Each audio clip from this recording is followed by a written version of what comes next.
If you see Instagram, you'll see your friends, your other things. We see what business is working and what business is not working. That's what we do. I've heard that you help entrepreneurs like me be associated with reputed brands. I don't wear a jean today, I wear a Levi's. I don't drive a car, I drive a Beamer. I don't uh, drink a soft drink, I drink a Pepsi or a Coke. Why do I have to invest in these brands? Why can't I start my own brand? Why do you want to reinvent the wheel? So, is it possible that I invest in them and they can take care of the administration and the operations? Take a reputed brand franchise. Your risk of failure is minimum. Your cost of fund, probably from even a bank, could be nothing less than 12 to 14 to 18%. But these bigger brands and all, their cost of funds are much lower. So, let's say I'm opening my own franchisee.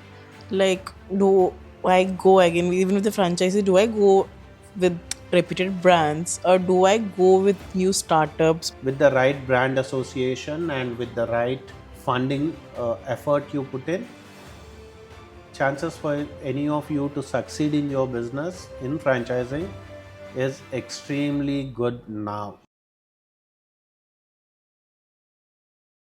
Hi all, welcome to another show of Jumpy Talks.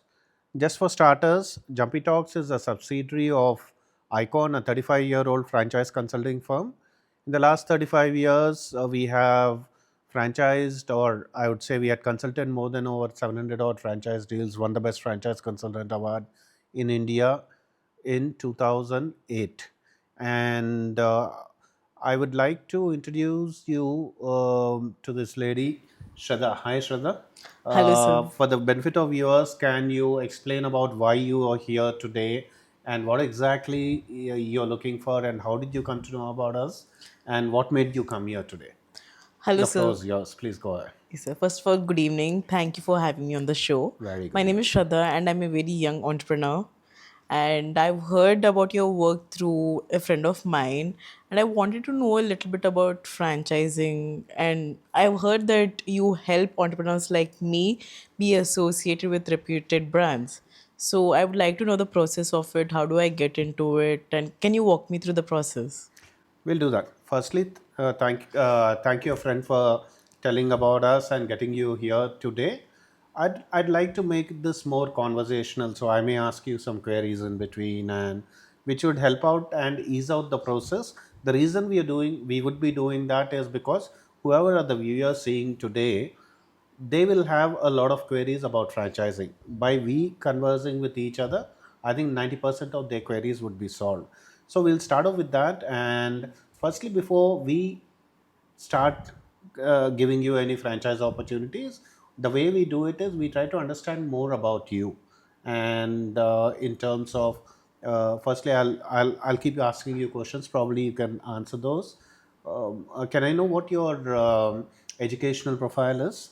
So I have done BA LLB. Oh, nice. So I have no business background, but I'm interested in having my own ideas. I'm taking a distance learning course right now. So it's similar to business Which model. city are you from? I'm from Hyderabad. How much time could you spend on the business? Are you looking at a full time business or a part time business? I think right now I can give my full time attention to my baby. Okay. And there are different opportunities available in franchising. There are educational franchises available, there are garment franchises available, there are food franchises available, there are beauty franchises available, there are dark stores they call, like delivery modules, like things like, just to give some names, Blinkits or Zeptos or these kind of franchises available. Any particular field you're interested in or you're open to depending on the opportunity over here? I'm open to the opportunities because I think since COVID, we can't put a finger on any one segment and say which is going to flourish because all the fields I feel after COVID has been flourishing. But as an industry expert, I want your opinion which franchisee has been doing way good after COVID or like before also. What has been time and tested industries that you think we can invest in? Okay. Um, I would say it depends on multiple factors. One factor being what franchisee is good today may not be good tomorrow, may not have been good yesterday.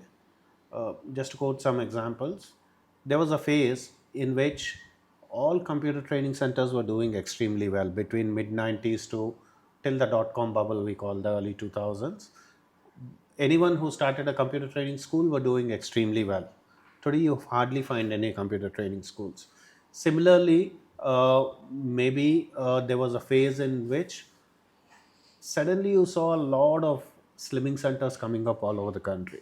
Everyone was talking about slimming, everyone was talking about beauty, especially people got very health conscious and diet conscious post COVID. That's a phase wherein a lot of these slimming and health and these kind of a concepts started doing very well. Now that peak has gone and they're slowly coming down. Currently, if you ask, we are in 2025. Currently, if you ask me what generally is doing well in India, if you ask me, I would say to a large extent, if you take food, quick service restaurants are doing extremely well in India. So the difference between a quick service restaurant and a fine dine restaurant, if you know, a quick service restaurant is a restaurant on the go. Like you come quickly, you grab a bite, eat it, and you move on. A fine dine restaurant is where you come for the experience apart from the cuisine also. Today, because of various factors, because of lack of time, too much of traffic in cities and all, fine dine restaurants are slowly going down, but quick service restaurants where you can quickly grab something and eat are picking up a lot. So we come to restaurants, that's been doing very well. Fashion has been doing extremely well nowadays. Everyone wants to be more fashionable nowadays. Everyone wants to be look good today, feel good today. So anything to do with health and beauty has been doing well. So you see a lot of gyms coming up now. Most of them are doing well. You see a lot of fashion and accessories and things like beauty parlors, things like just to give some name, showrooms like boutiques like Nika. These kind of concepts have been doing extremely well nowadays. And also, evergreen, I would say, will be health and education. These two fields will always do well. A good brand in health, a good brand in education. A lot of medical pharmacies, they've been doing well. In education, a lot of training schools and a lot of, I would say, coaching centers and a lot of school franchisees, kindergarten franchisees. These always have been, will be in the future also doing well. I think these are highly secure businesses to get into without too much of risk. The chances of you succeeding are more, especially since you said you're in the IT zone. Typically in the IT zone, what happens is the new age IT zones which are being created in all the cities, all the top 7 or 10 cities in the country, if you see, the age group or profile of the age group of people living there is typically between 25 to 55 or 25 to 45, 50 is the maximum age group who are living there. Their eating out habits are more. Earlier were the days when probably people used to eat out 3 to 5 times a month. Today is a age where people are eating at home at a maximum of 3 to 5 times a month. So eating out habits are increasing. So restaurant spaces are increasing. They are having more business. So restaurant spaces are increasing. Obesity is a big problem today. That's why all these, I was talking about the gyms or health clubs or all these places have been doing well. So currently, first and foremost, you have to see in this particular time what's a business which is doing well, which can do well at least for the next 5 to 10 years. Second thing is in your particular city what could do well, and also in your city, in your particular vicinity, close proximity to where you stay, because ideally you don't want to commute 2 hours to your business every day. So ideally closer to your place, which is a location where business could do well and what business could do well there. I think these are the benchmarks based on which you should choose the right franchise for yourself. That was quite insightful. My doubt was, as you spoke about education and medical these things, there are a lot of brands which already have been the benchmark for all these sectors. So, is it possible that I invest in them and they can take care of the administration and the operations, or should I go ahead with franchising itself? Yeah, even in franchise there are multiple models, but broadly Any franchise could be in one of these two options. One is called a franchise owned, franchise operated model, wherein you invest the money, the brand gives their brand name, their expertise, their SOPs, a little bit of training to your staff, and you have to operate the store day in and day out. That's a franchise invested and franchise operated model. There's another model called franchise invested, company operated model. When you only do the investments, the entire team, setup, training, interiors, day to day operations, everything is taken care by that particular brand who's giving you a franchise. So, both these options are available to you. Which is the right option to choose, if you ask me? I would say, if you have a lot of time to invest into this, since you're young and you have the patience and the ability and the strength to work at least 15 to 18 hours a day, I would say the first option, wherein franchise owned, franchise operated option, is better at this point of time for you. But if you're looking at this as an option wherein you want to work in some field to securitize and get some monthly revenue coming as an employee, and you would be able to spend about maybe 3 to 4, 5 or 5 hours every day on the franchise opportunity, and maybe you can spend a little bit more time on the weekends, then the second option, wherein franchise invested, company operated model, will be better for you. So you take a call based on how much time you would like to spend on this. But if you're starting some business, and if you're doing the first model, be prepared to spend at least 12 to 15 hours minimum for the next 2 to 3 years. If you are in game for that, then definitely go in for the first model. Otherwise, choose the second model. While you were talking, something just struck me. Why do I have to invest in these brands? Why can't I start my own brand? Why do you want to reinvent the wheel? That's what I would say. Today, it's all about branding. I don't wear a jean today, I wear a Levi's. I don't drive a car, I drive a Beamer. I don't uh, drink a soft drink, I drink a Pepsi or a Coke. It's all about brands today. Today, whether you like it or not, earlier, I will say, in our childhood days, we had something called as a Kirana store. Today, there's no Kirana store. It's a brand which is running supermarkets. Earlier, we had the neighborhood jeweler. Today, there are no neighborhood jewelers. It is brands, two or three brands, who own all the jewelry stores in India. That way, consumerism and brand identity and brand, I would say, brand affiliations have increased a lot. And future is all about brand. So even if I have the best of the product or best of the service, I will not have firstly the financial strength, second the marketing strength, the economies of scale, or the manpower recruitment abilities as much as a brand has. Tomorrow, if there is an employee, he has an option to work in my store or to work in a national or an international chain. Even with a little bit of lesser salary, he would work in a national or international chain, because he feels proud to work in that particular thing than working in my individual entity or your entity if you are opening it tomorrow. Okay. And secondly, if you want to advertise or if you want to do marketing, if you want to sign up a brand ambassador for an individual store of yours, impossible. You can't pay the True. fees which these celebrities charge. True. But if a reputed brand has say 100 outlets all over the country, they can afford doing it by pulling in money from 100 of these outlets and giving that brand. Similarly, volume buying is there. Today, for example, this cup is there. You want to buy this cup individually, you want to buy 10 pieces for your store. It may cost you 100 rupees. But if the same cup, if you're buying for 100 stores into 10, that's 1000, it'll cost you only 70 rupees. That's the volume buying which you will have, which you won't have with an individual store at this point of time. So it's always better, if you want to grow quick and fast, it's better to associate with a brand today.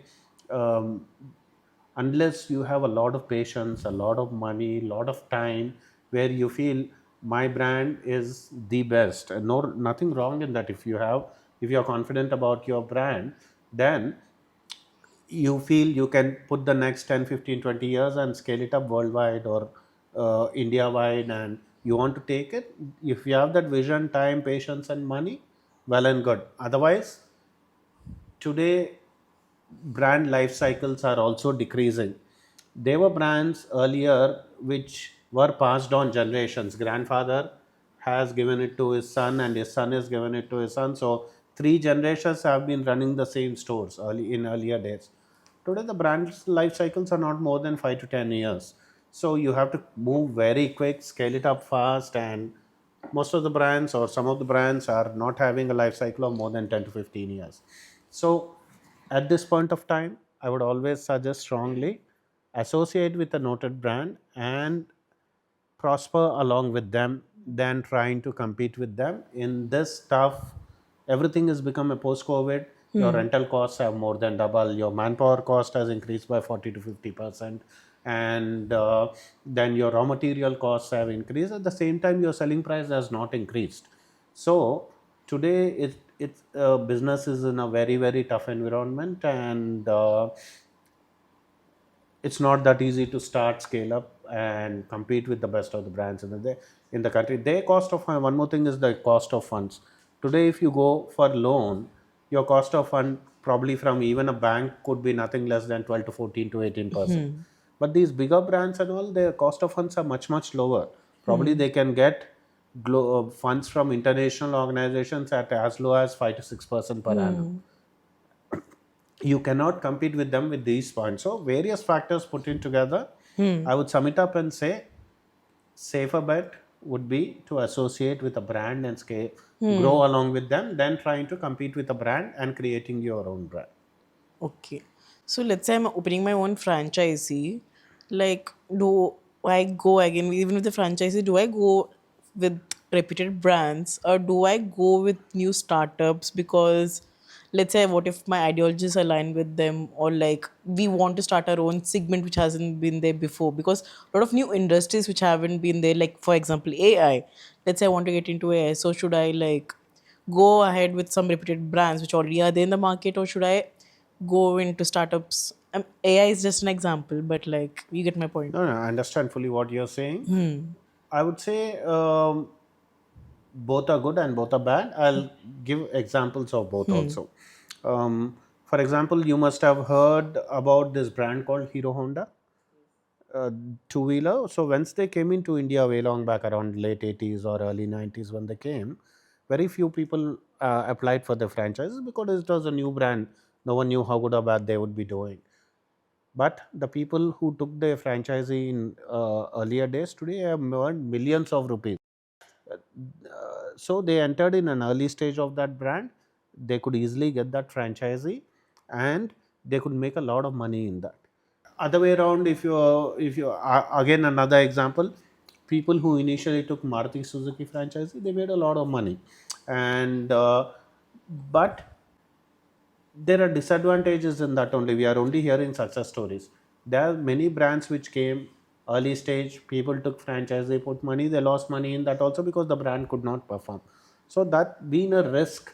So it's all about a risk and reward which you have to see. You have to analyze the brand and you have to assess and see how much potential is there in the brand. Who are the people who are behind the brand? Are they really passionate about their brand? Is their brand the best in the country? Like for example, a couple of years back, BYD came into India. No one knew what BYD was as a car, but people who took their franchise today, BYD has become one of the best brands in the world in electric cars. So the people who took their franchises are probably making a lot of money in that particular opportunity. But at the same time, if you take a reputed brand franchise, your risk of failure is minimum. At the same time, you can't make huge profits also. You'll make decent profits, for the next 5, 10, 15 years. So I would say if your risk appetite is more, go in for an unknown, do research and take an unknown brand which you feel where you can make a lot of money. Also with a new brand, to an extent, you can negotiate a lot of things. Probably initial sign up fees you can negotiate. Interior cost, you could probably ask them to put a part of that. You can ask them to put ongoing royalties. You can say, look, I won't pay so much, at least for the first few years till I develop, I grow and you grow. I will pay a lesser franchise fees. Later I'll pay a big franchise fees. You can also probably talk to them and say, okay, I'll set this up after 1 year. If it's doing well, this entire city I'll only set it up. You should not give it to anyone else. I will be opening your stores. That which you can't do with an already existing or an established brand. So it's like in a new brand tie-up, the advantage you have is you have the advantage of bargaining and trying to pull out something more than what you could do with an established and a reputed brand. Reputed brand is say it'll say, look, if you're not you, there are three other people ready to take it. So why should I listen to you? You have to just follow what I say and take up my thing. But if it's a new brand, maybe because they need you as much as you need them, your expertise is your local expertise. You are locally, you know what happens in the local market. You know how Kondapur ecosystem works.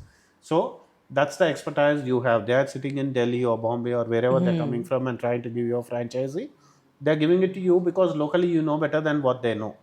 So it's a win-win for both of you. That's why your risk appetite is more going for a new brand. No, I want a stable business. I don't want. It's not that I don't want, but I don't want to take the risk of losing this money, or I don't want to. With a little bit of profit, also, I'm happy. Then go in for an established brand. I really found that really helpful because I think both of them come with their pros and cons. Absolutely. And like you said, it has to fit our appetite if we can go for it or we had to like hold ourselves back. So it makes sense. So let's say I'm okay with this, I'm going ahead with a franchise.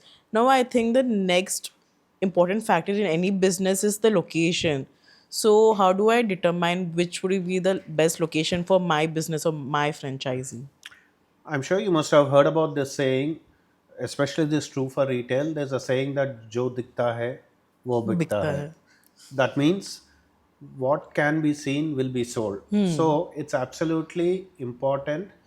In fact, we say in retail, if there are 10 reasons behind the success or failure of a store, reason number 1 to reason number 8 is the property or the location of the property. Remaining everything comes after that. So it's very, very important in, we would say, the site selection. Which property you're taking, there are certain parameters we see. Like if it's a high street property, what we see is the frontage of the property, parking available for the property, the height of the property, then visibility of the property. Is it hidden behind some pillars, or is it below a flyover, or is there any proposed road widening happening there so all the parking is going off, or is there any flyover coming up in the future so all the traffic will go over from the top so no one comes below. Then in terms of landlord, what all is he providing? Is he providing flooring? Is he providing enough power, enough water, enough drainage, enough power backup? Tenure of the property. See, today you take the property, you do a lease of 5 years. It's doing very well. After 5 years, landlord will say, no, someone else is coming, otherwise double my rental. So how long is the tenure of the property you're taking?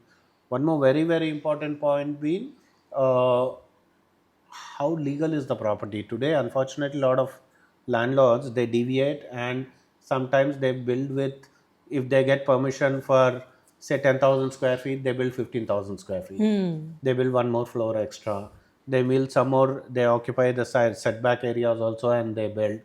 If they do this thing, you don't know, you just sign up, you do all your interiors, you spend lakhs of rupees. Tomorrow the municipal guy comes and he breaks everything, you're gone. It's been happening. You have seen what's happening in Hyderabad. Lot of places which were built around lakes, the government just has come and demolished all these properties. So the poor guy who's taken that on lease and running it, his entire thing, business is lost. So you have to absolutely do a proper due diligence about the legality of the property, whether it has occupancy certificates. Even in occupancy certificates, what people do is, in some places they take residential permissions and they build commercial properties over there. So does this property have commercial permission is another thing you have to check. Yeah, and once all these licenses, then fire, does that building meet fire norms or not? Are fire norms required for any building above 15 meters in Hyderabad and most of the cities? Fire permission is required. So and fire sprinklers are required. Does that building have all these facilities? Then in some of the cases also, what you have to see is um, things like signages. There are certain, though it's a state purview, in certain states you can't have you electronic signages in front of your store. There are certain sizes specified, certain taxes on signages also, which you have to pay regularly and do that. So all these factors you have to take in mind before signing up of any property. And only once the property meets all these benchmarks, you choose a property. And one more very very important thing is, at what cost are you getting the franchise, sorry, the property. In the sense, let's assume you have a taking a business, the franchisor says you will be making a profit of 2 lakhs per month according to his calculation. What if the rental itself is 1.5 lakhs for that property? Then it's not worth taking that particular property, because at the end of the day, you're doing all the hard work to pay to the franchisor and pay to the property owner. You're not left with anything. True. So you have to assess whether that particular property cost is worth taking that property, or you can go to the upper floor or choose another property, probably not as good as this, but at least you can make some money over there. So that's another very important factor behind choosing the property. What is the cost of that property? What is the security deposit I am paying to them? Because though it will come back to you after you shut down the store, but for the next 5, 10, whatever years you are there, that money is lying with the landlord. So how less is the security? It could vary anywhere between 3 months to 1 year depending on the city. So what is my security deposit for the property is also what you have to look at. Taking all these in mind, you have to choose the right property, whether it's a high street location. Different scenario in malls. In mall also, visibility matters, location inside the mall matters, floor inside the mall matters, closer to atrium properties are better. That's if you're taking in malls. If you're taking on highways, again, there are certain other parameters in terms of how far it is from the main city, how close is it to the another city. Let's assume you're traveling from Hyderabad to say Mumbai, for example. If there is a Sangareddy is a place which is about 25 kilometers from Hyderabad. So if you put a restaurant in Sangareddy, no one will stop, because people going from here will say, I just started, maybe after some time I'll stop. If they are coming to Hyderabad, they say, okay, next half an hour I'm at my home. Why should I stop here? So ideally, 100 kilometers from Hyderabad, probably Zahirabad is a location which is 100 kilometers from Hyderabad. On a highway near Zahirabad, if you put it, people going from Hyderabad 100 kilometers to us, they would like to stop by for a coffee or something. And people within Zahirabad, they would like to come and experience this store. So that kind of a property on a highway you have to choose. One more parameter is the opposite side people who are going, how far is the U-turn for them? That matters a lot. If it is within 1 kilometer, in the speed they are going, they don't stop. If it is more than 4 kilometers, again they'll say, okay, why the hell should I go back 4 kilometers? I'll go ahead and find something else. Ideally, between 2 to 4 kilometers, if you can find something which has a U-turn, that also matters. Visibility matters. So these are the general parameters based on which you choose a property. But I would say one thing: 90% or 80%, as I said earlier, success depends on what property you choose. Okay, so my other doubt is, let's say if somebody is low on budget and they can't go for properties, and like you said, जो दिखता है वो बिकता है. So how do this cloud kitchens or startups, which a lot of them work from home, how do they increase their visibility, or what do you suggest? How do you think they should go about? The only way is online for cloud kitchens or dark stores or home based businesses and all these. It's all about online, word of mouth, referrals. These are the ways you can do. Like, for example, today, Blinkit or a Zepto, you don't see them anywhere. They are next door to you. They deliver within 5 to 10 minutes, but they need not be seen. You don't see their store. They're somewhere inside. Similarly, with Cloud Kitchen, probably they are in the next apartment of yours, cooking over there and sending it to you. You don't see them. But in that kind of a model, visibility does not matter. But online visibility matters. How often people are seeing you, and in terms of how often is the brand marketing that particular product, so your potential customer sees and orders from you matters in online kind of a formats. But in an offline kind of a retail kind of a format, definitely seeing. And one more thing also happens is, I would say there are two kinds of food or retail or whatever you call it. There is an experiential product, and there is a value kind of a product. I'll give two examples. For example, let's assume you want to eat, and if you want to eat a Domino's pizza, you are most of the time you don't take the effort of going to a Domino's store and ordering it, because I mean, there's nothing great about the experience of having a pizza in Domino's. You want to have Domino's pizza because it's good, neat, hygienic, affordable, and it can within minutes it can come to wherever you are. So the product is the king over there. But if you want to spend time with friends, you want to go and have a good coffee, you want to spend some good time, you want to go and have some good food or something, those are experiential products. Typical that happens with pub. Why do I go to a pub? It's not only for drinking. I can drink it. I True. go to the pub to have that experience. So that's an experiential product. Hmm. And if I generally things like jewelry, maybe jewelry, I don't buy online most of the times. I want to see, experience it. Same to a large extent with garments also. It happens where people would like to go try out the product, try out the garment, and buy it. So those are all experiential stores. Is better being physical. Hmm. Other things like, as I said earlier, medicine. If I want to buy an aspirin or I want to buy a Dolo, I don't have to go and experience that product. I buy it online. So Hmm. those kind of a businesses, wherever they are, they would run well, True. as long as they have a good online presence. Okay. Also, the other day, my friends were discussing about something called the master and unit franchising. So I kind of eavesdropped on them. I would like to know more about that from you.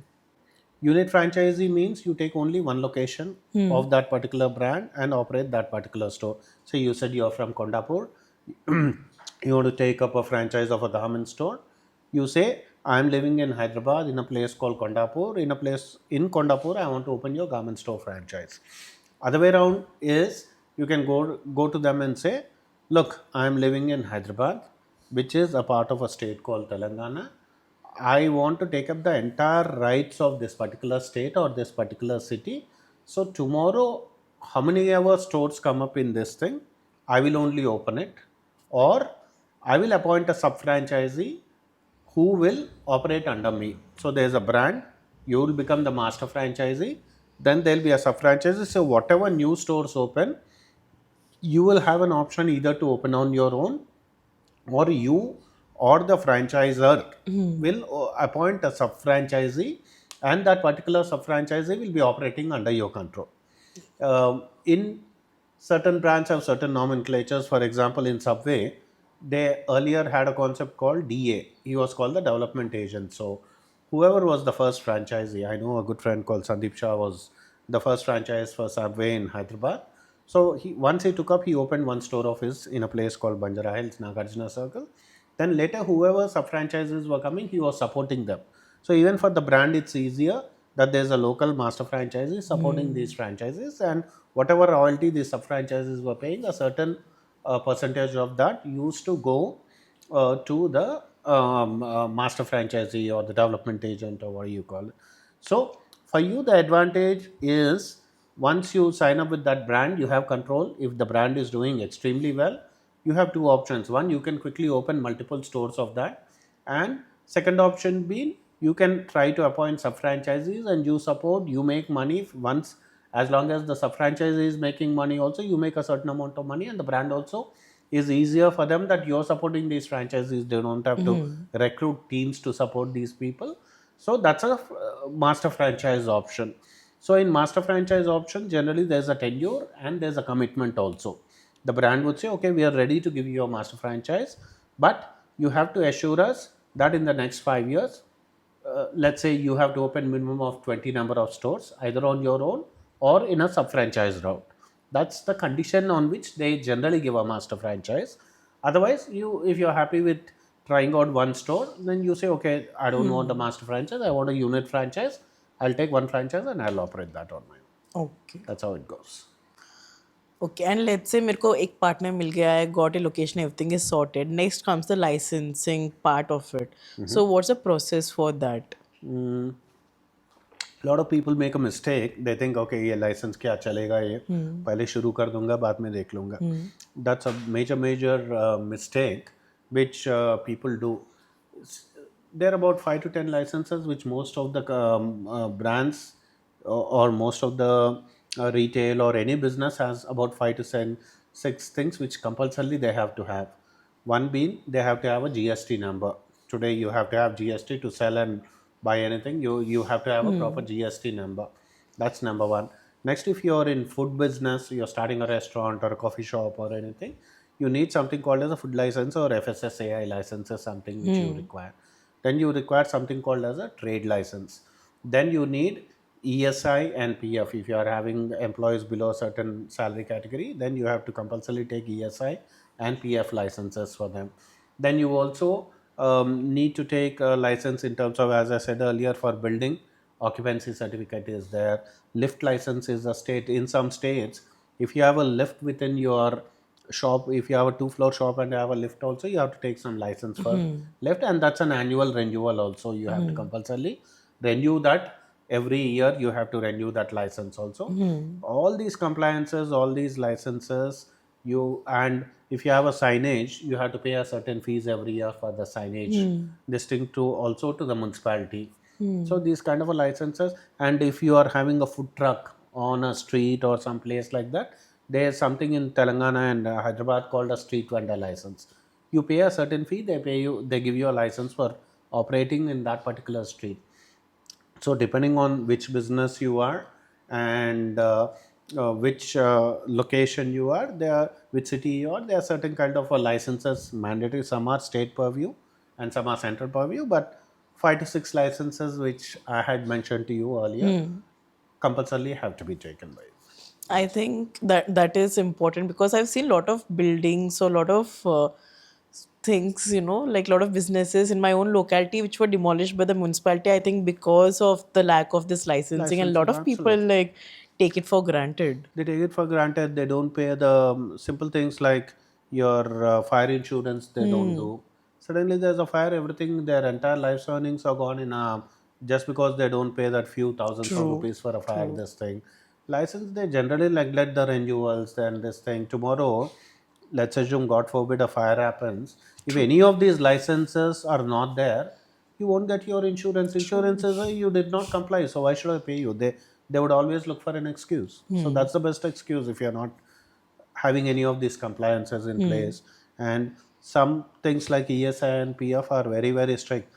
In fact, I think ESI or PF, one of these bodies, are the only bodies in the country who have the authority to arrest you also if you don't pay, and also seize your bank accounts. They can directly seize your bank account and take the whatever money is there which has to be paid to them directly, even without any. There, one of these two bodies has that rights also. So compliance is very important. Every month, you on time, you have to pay your compliances, then your life would be happy. Okay. So let's say my budget for the time being is 50 lakhs and I want to open a franchisee of a restaurant. So what all should I consider? What are the factors? What would be some curveballs thrown at me that I should be prepared for? Okay. Generally, when a brand comes, they tell you for starting a restaurant, they'll give you 3 4 things. They'll say my franchise fees is so much initially, my royalty, ongoing royalty will be so much. Then they will tell you your interior cost will be so much, so your total project cost is so much, so they'll cover your 50 lakhs. What most of the franchises don't tell you are certain other things which you also have to consider while taking the franchise. First and foremost being, if you're taking any franchisee, there is something called as a preliminary and pre-operative expenditure. That is, once you sign up a franchise, you won't start earning from the day one. There's a certain period where you do your interiors, you give a certain security deposit to the landlord, you employ some people, you give them training, you have some electricity cost which is involved in this period, and the landlord may give you 1 month for doing interiors, but sometimes it may take 2 or 3 months for you to do those interiors. So even before you earn a single penny, you are paying your rentals. So all these are preliminary and pre-operative expenditures which you have to factor in as a part of your project cost. Second thing also you have to factor in is you always have to have 3 to 4 month working capital with you to take care of lean months. Lean months means generally if it is food business, again I'll take as an example, February, March, April are lean months for business because school, because of examinations or people are traveling or these things, and it's very hot, summers and all these. Business is less in those particular months. So in those particular months, maybe your expenditure is more than your income. So you always should have some contingency fund sitting in your bank to take care of these lean months working capital. That is most of the times not factored by the franchisor in your thing. Third thing is repairs and maintenance cost and replacement cost, AMC cost. See, every 5 years you have to paint your place again. Some or the other machinery will die after within these 5 years. You have to buy new machinery. Then you have to also take care of things like repairs and maintenance. Something breaks, something happens, so you have to take care of those costs. So all these also have to be factored in your say a 5 year or a 10 year whatever projection you're looking for. All these costs also have to be taken in. One more very very big factor which most of the franchises don't put, which you have to put, is when you're taking a property on lease. If you don't have your own property, you're not starting in your own property, if you're taking property on lease, then there is a certain security deposit which you pay to the landlord, which typically ranges anywhere between 3 months to 1 year of your monthly rental. So that is your money given to the landlord, which will not come back to you till your lease term is over. So there is a certain, tomorrow if you're taking it from a bank or anywhere, there is a certain interest component on that. Those are not factored by the franchisor. The franchisor would just say my franchise fees is so much, and my equipment cost is so much, and so your total project cost is so much. These are all these factors he is not factoring them. Depreciation is there, all these things you have to factor in as a part of your overall project cost. So when you get a project report or a financial projection or your P&L statement with the franchisor gives you, first look at all these things which are missing over there, factor all these things. Apart from these things, you I think you have to generally factor a certain cost about your manners you are putting in over there. So if you're working the same time in some place, you would have earned some salary. So if you're working over here, I'm sure as a part of the expenditure you have to put in that also as a part of your overall cost of operating that particular place. Then comes your final overall P&L, is what I feel is the right way of assessing the overall cost and overall profitability of a franchise operation. Okay. And let's say जैसे आपने बोला like what if my costs go a little above and I will need additional funds. So how do I go about the loans? Like can you help me out with that? Sure, that's why we call ourselves a 360-degree consulting firm, wherein tomorrow if there's a very good product or a very good franchise which has come, you have only 50 lakh rupees, but definitely if you have to open that, considering all the factors I told before, maybe you need a 70, 80, 90 lakh or a 1 crore investment. So in that particular scenario, there are two options for you. You can either go in for a debt or you can go in for equity. Okay. By that we mean taking a loan on which there's an interest component and a certain payback period, and you pay back that loan to those people. So you can, there are some financial institutions which could give you a loan. It could be a bank or it could be a say financial institution, third party agencies who can give you funds. Equity means there are certain other people like you who could be interested in starting a business. Maybe they, like you also, they do not have the entire funds. They can partner with you in equity. They say, okay, you put 50% of the funds, I'll put 50% of the funds. Let's work together and do this business. That's a plan B where you can look at equity. Also, in terms of debt funding or equity funding, there's something called as HNI funds.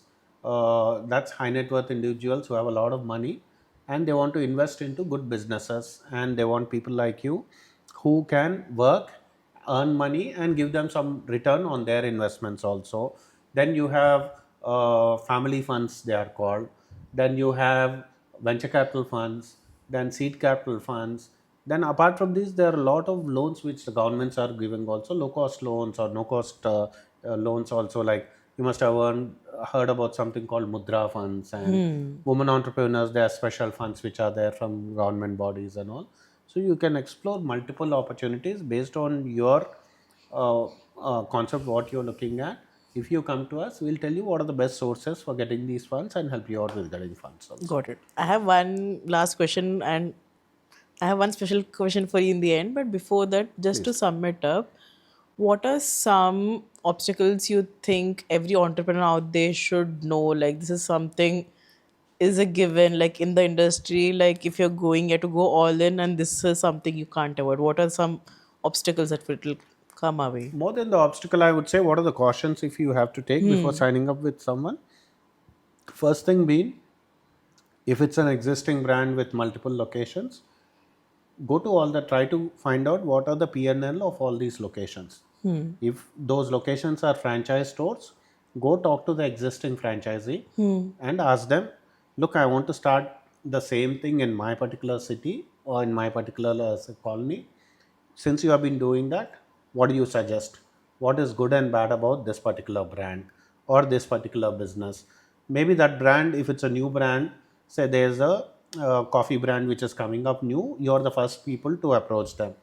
But there could be a similar kind of a coffee brand in your surrounding area. Try to check out how profitable those are. Maybe some other brand, but similar kind of a business they are doing. Are they profitable or not profitable in your area? Do that basic groundwork you have to do initially, and check out how good or bad that particular category of business or that particular brand is doing in other parts of the city or other parts of the country. That's the first due diligence you have to do before signing up a particular brand. Second thing you have to also see is the vision of the promoter of that particular brand. Is it a brand who's just selling franchises and forgetting all about it, or do they have a long term vision to support the franchisees? Ultimately, do they have a vision that if franchisee makes money, they will make money and the brand will grow? If they just try to fleece the franchisees and take whatever money and forget about the franchisees, the brand will die and ultimately you will also suffer. That's the second caution or this thing you have to take. And third thing, as I had said, ultimately for you, the property is a very important factor while doing the business, which is one of the most important thing. And your PNL, proper PNL planning for the next 5 years projection. If you can do that properly, then only jump and take that franchise. Otherwise, however inviting the brand looks like, or however fancy marketing whoever their brand ambassador is, unless you see a valid or confident I would say reason that you can make money in that, there's no point taking a franchise. Unless otherwise, if you have a lot of money, not that people don't do that. Some people say, I have a, for me, making money is not important. For me, associating with this particular brand is important. I'm not bothered about what profit I make. If you are looking at that kind of a scenario, there are a lot of opportunities available. Nothing wrong in that also. For example, there are some malls. They get some brands into their mall by paying a high cost just because they want that brand. That brand itself will pull some more other brands and customers into that particular mall. So that's another way of looking at business. But if ultimately end of the day for your effort you're looking at profit and making money, then I think you do a proper due diligence, and whether it's a well-known brand or a startup brand, if the numbers look right, then only jump into that particular business.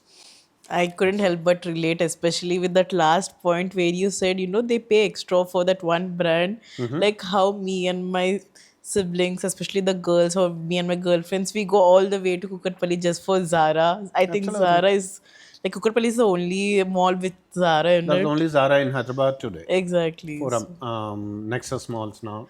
So these guys, there are a lot of examples like that, because we our business is malls. We have done leased a lot of malls, and Most of the malls, these are the scenarios where they get a particular brand, not necessarily for the profit, but for the brand value itself. That also matters a lot of True. times.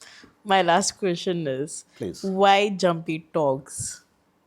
Why Jumpy Talks is as simple as let's assume I had my own brand and you come to me and ask me, I'll talk only good about my brand. I'll never say my brand is bad or there's some other brand better than my brand in my category of business. But once you come to Jumpy Talks is more like your mentor or your guide. Jumpy Talks can say, okay, look, these are the 4 5 brands which are there for your investment, for the city you're living in, for your experience, for your profile. We think these 4 5 are the brands which could work for you. Brand A has this advantage or disadvantage, brand B has disadvantage or disadvantage.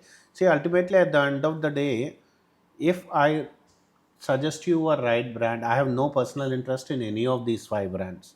All those brands are my clients.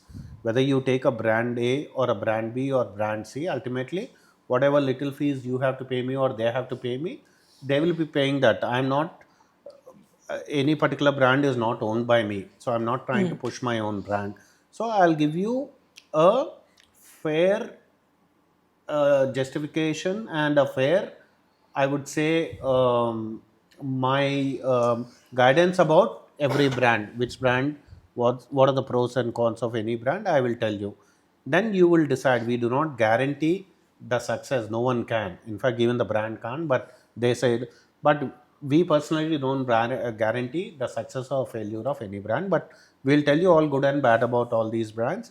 We'll ask you to do your own due diligence, and based on your confidence and the wavelength with the brand and the brand team, you would go in for those brands. So me as a third party, someone outside, would be able to give you a more realistic and a justified view about the business, the pros and cons of it, what you should do, what you shouldn't do. Ultimately, the call will be taken by you. That's why you should come to Jumpy Talks. You will have multiple options. Maybe you come to me saying that I want to start education franchisee. We will guide you and say, okay, at this point of time in your city, maybe there's too much competition in education.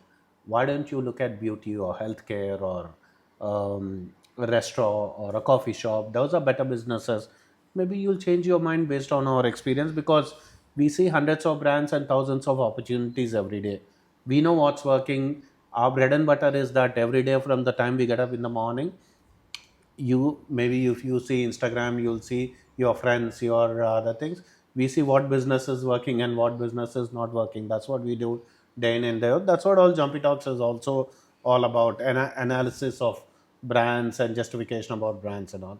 So we would suggest you the right brand to be associated with, mentor you, and also apart from that, we would give you all the other additional services in terms of, as I had mentioned, funding you're looking at. We have some people who could probably help you with funding. Interiors you're looking at, we have some people who could help you with interiors. You're looking at in terms of site selection, getting a right property. We could help you out with that through our team of employees who scout for, regularly keep scouting for properties and things like that. We do millions of square feet, so we could probably try to get the right property also for you. So a 360-degree solution is what we are providing to you. That's why I think you should come to Jumpy Talks than directly going and trying to talk to a brand. What was the process of ideation behind the name Jumpy Talks? My surname is Jampala. Since my childhood, my friends used to call me Jumpy. So I thought it's easy to recall. And we are a podcast. So podcast is all about talking. So we thought an easy to recall brand name could be Jumpy Talks. Easy to relate and easy to talk. And that's why Jumpy Talks. I think that's all the doubts I have for now, but I think it was quite informative. Like when I started the whole conversation, I had no idea. I was obviously like having cold feet and I felt like I had no idea. But after conversation, I think I might have a little bit of idea about what is coming my way. I can be better prepared. Of course, you're there to like walk me throughout the whole process, but at least I know ki yeah, I need to be prepared for this. So thank you for that. The pleasure is all mine, and I would just like to conclude this by saying, um, in India today, this is the right time to start business because the entire world, all the brands of the world today want to be in India, and India is still, compared to a lot of other countries which are smaller than India, also organized retail is just growing. From unorganized sector, everything is getting more and more organized. So, for you, there's no better time than this to start a new business in India. And for anyone who's looking at the next 10, 15, 20 year scenario, fantastic opportunity to start businesses in India, however big or small it may be, however big or small your city may be. But with the right brand association and with the right, I would say, funding, and with the right effort you put in, chances for any of you to succeed in your business in franchising is extremely good now. So, whoever is thinking, including your friends, anyone wants to start a new business in association with a reputed company, please get in touch with us. Anytime you have any query, you can either call us on our numbers, which you have 9963 700 200, or go to our website jumpytalks.com, or any social media platform, whether you go to YouTube or Spotify or LinkedIn or Meta, anywhere you go, we are there. Jumpy Talks is there. So you just subscribe and you'll keep getting a lot of opportunities, probably every fortnight, a new business opportunity. Every second day, we are releasing a reel, which is a uh, information reel more than a brand sale. We are giving a lot of information about do's and don'ts of franchising. So be in touch with us, and hopefully you'll start something like hundreds of other people have done. Hopefully start something and prosper, and probably you start a coffee shop, buy us some coffee someday with us. In the Jumpy Talks mug. Hopefully. Thank you. But Thanks a lot. yes, I'll definitely subscribe, and I'm pretty sure even the people watching this will. Touch So wood. it was Thank you nice very speaking. much. Pleasure. See ya. All the best.